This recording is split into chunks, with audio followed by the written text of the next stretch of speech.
Welcome back to the channel. It's Lieutenant Buzz Lightyear, and the day has officially arrived for anyone who did not pay for early access to Starfield.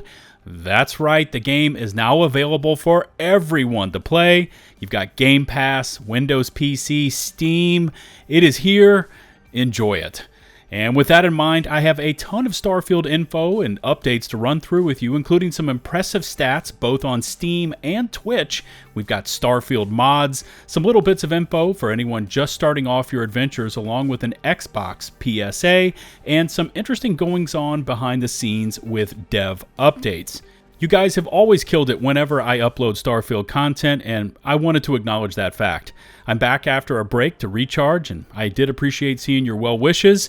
In case you haven't done so already, please hit subscribe and ring the notifications bell to receive my latest upload alerts. Likes, comments, shares are greatly appreciated. As always, chapters are available for easy viewing, and here we go.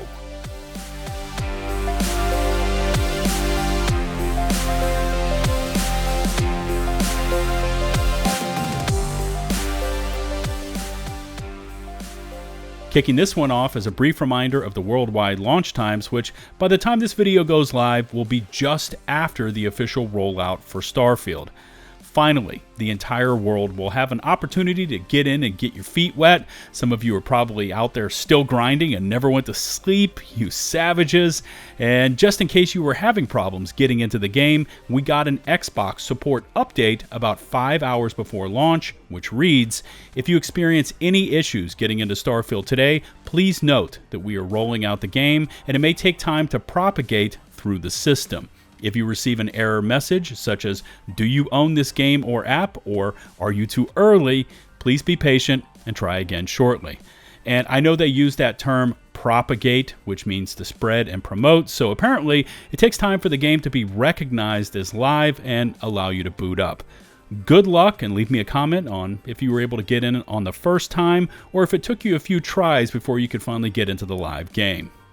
And speaking of the launch of the game and how well the early access has gone, because it is always good to push back on preemptive hate, here is the Steam DB player counts. And remember, this is only for PC, and for anyone that paid the extra money to purchase the upgraded editions for early access.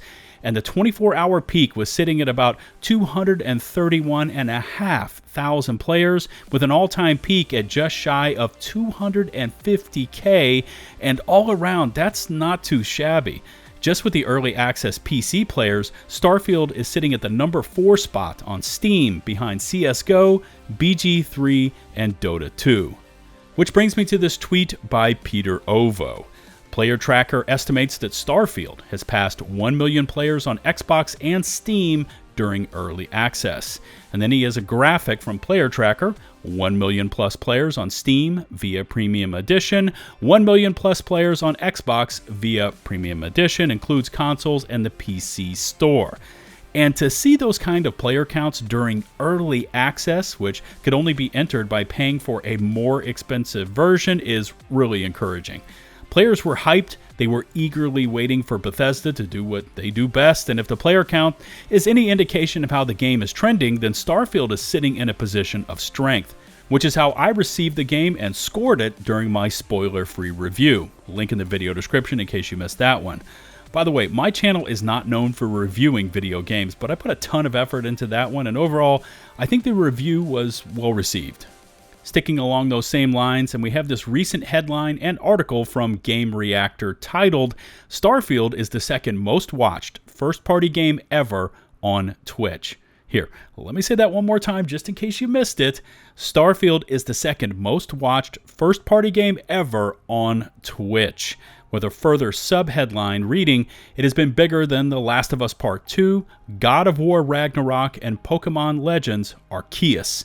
And there are some interesting facts thrown around in this write-up. Even though we still don't have any sales numbers or player numbers, which frankly isn't that strange as Starfield technically hasn't been launched yet, we have seen some signs that it's performing well.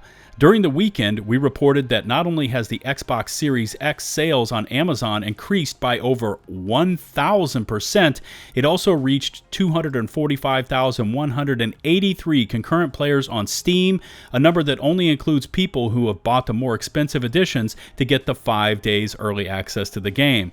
Now we've seen another sign that things might be moving in the right direction, at least as far as interest goes.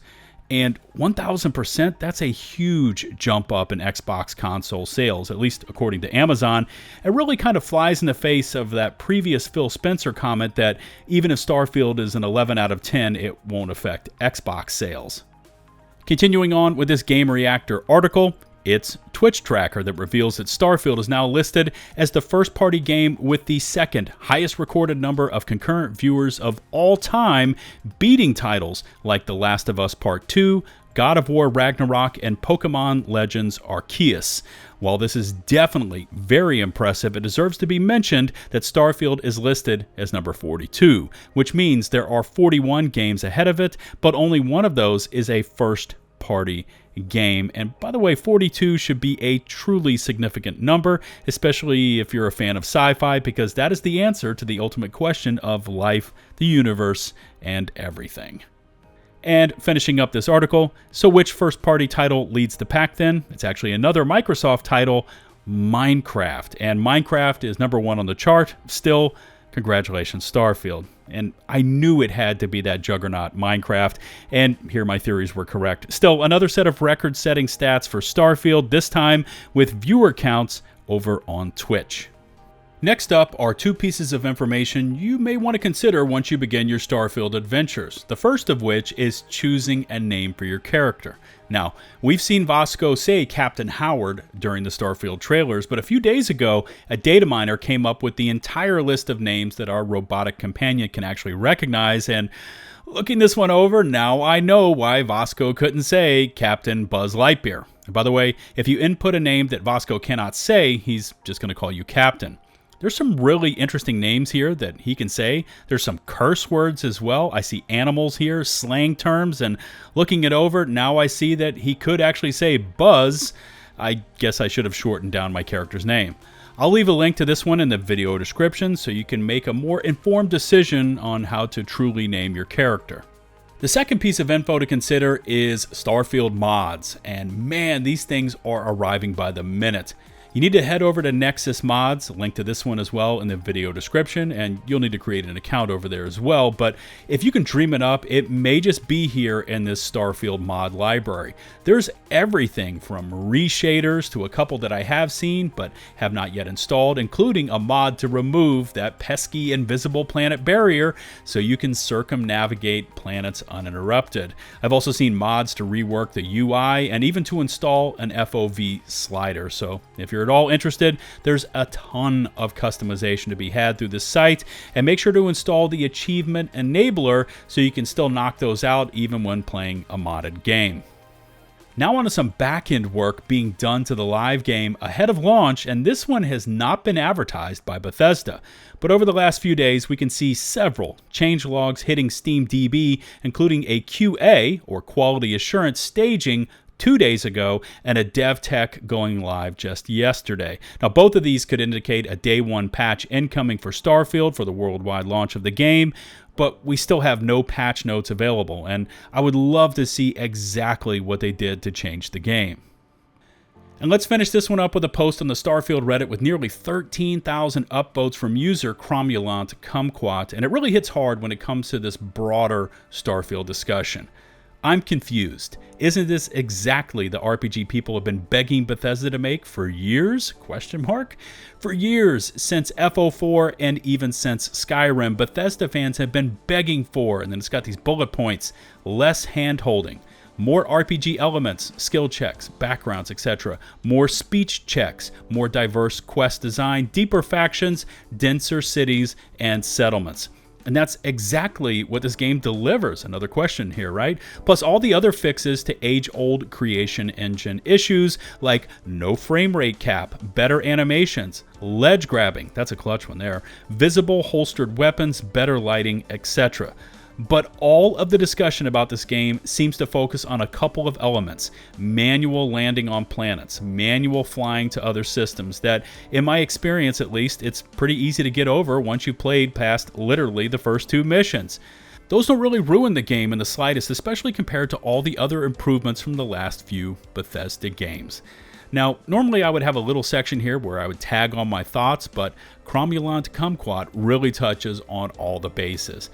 Maybe some sort of planetary rover vehicle would have been cool to have, or if I could just hop onto Vasco's back and tear ass across the planet's surface. But the rest of the game, as this Reddit post so beautifully lays out, it's all there and giving Bethesda fans more of what they've always wanted and enjoyed.